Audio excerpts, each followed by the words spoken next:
Hi, everyone. How are you today? I am a little stopped up because I likely have COVID. My husband tested positive.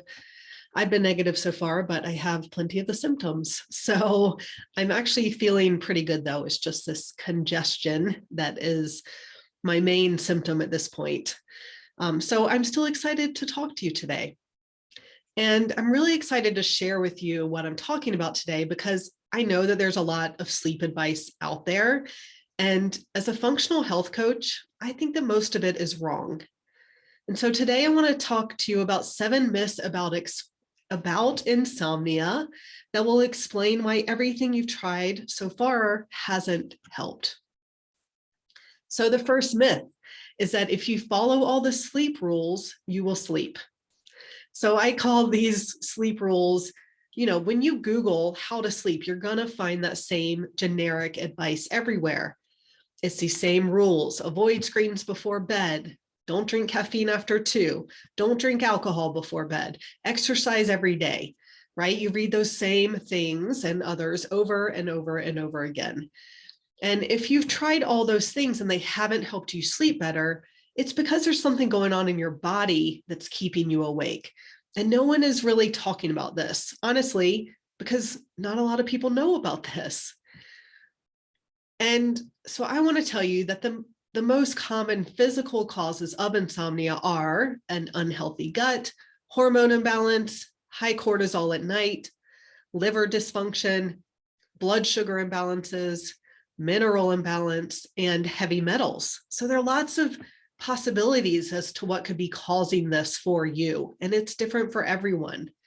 So really the only way to sleep better is to find out what it is that's keeping you from sleeping normally and fix those imbalances. It's not about following all those sleep rules. Now, myth number 2 is that there's nothing wrong in your body because your blood work is normal. So you've probably gone to your doctor and gotten blood work to try to figure this out, and your results come back normal. And this doesn't mean that there aren't things in your body that are keeping you awake. And here's why. Blood work is really meant to indicate that something is seriously wrong, that there's likely a disease or disorder. But you could be progressing towards something and still be in range according to the blood work.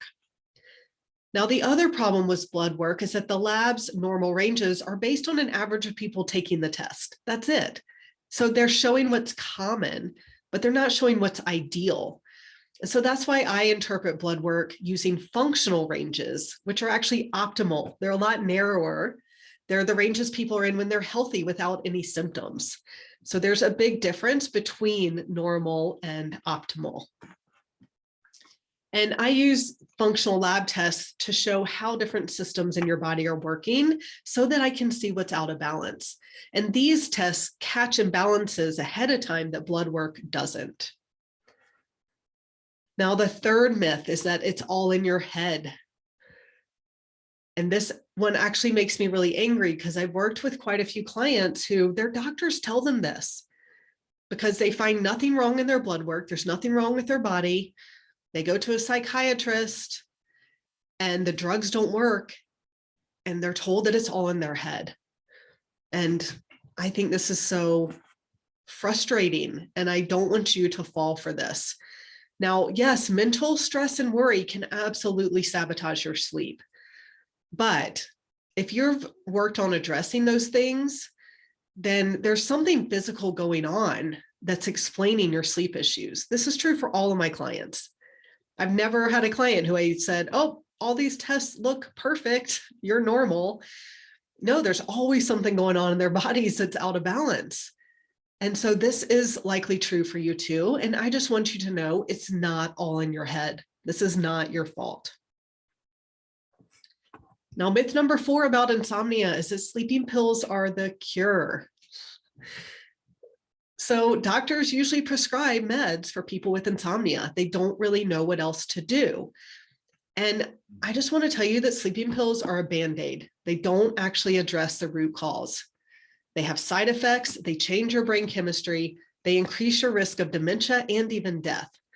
So they're not curing anything. They are masking those symptoms and giving you unnatural sleep. Now, myth 4, a sleep study will show why you can't sleep. So sleep studies are looking for sleep apnea mainly and other sleep disorders that are really rare. And so if you don't have a true disorder, then they're not going to show the root cause of why you can't sleep normally. Now, myth number 5, you shouldn't nap. I actually disagree with this. Now, you've probably read that you shouldn't nap during the day if you have trouble sleeping at night. But I found for me and many of my clients that taking a nap can actually help you sleep better at night. And that's because napping lowers your cortisol levels and lowers your stress. Now, yes, taking a nap at the right time is important, and you don't want to sleep too long or too late in the day, but you can take a nap. And I know for me, I feel a whole lot better if I do. Myth number 6, sleep problems go away on their own. So many of my clients have been struggling to sleep for years or even decades, some even since childhood. They've tried everything, nothing has helped. Their sleep issues never disappeared. They may have had some decent nights here and there, but insomnia has been present for most of the time in their lives. And unfortunately, your sleep problems likely aren't just going to go away. And here's why. A healthy body sleeps well. And so if you can't sleep well, your body isn't healthy. There's something out of balance, and it's not going to magically correct itself. In fact, likely things are going to keep deteriorating because you aren't sleeping. So the only way to sleep better is really to find out what's out of whack and then correct it to restore your health. Now, myth number 7 is that you have to live with insomnia forever. I don't want you to think this. I know that you may have given up hope that you're going to get better. And the longer it's been and the more things you've tried, the more hopeless you'll feel. But I want you to know that it's possible to get better. You just have to find out what's causing it. So this is fixable. I mean, I've helped clients who've had insomnia for decades and they get better. My client, Amy, has been struggling with sleep since high school. She's now almost 50. She was off and on Ambien for years. And now within 3 months of working together, she's sleeping great without Ambien. And this could be you too. Feel free to schedule a call with me if you want to talk about what's going on with your sleep, what could be causing this, why everything you've tried so far hasn't worked, and the steps you can take to sleep better soon. All right, I will talk to you soon.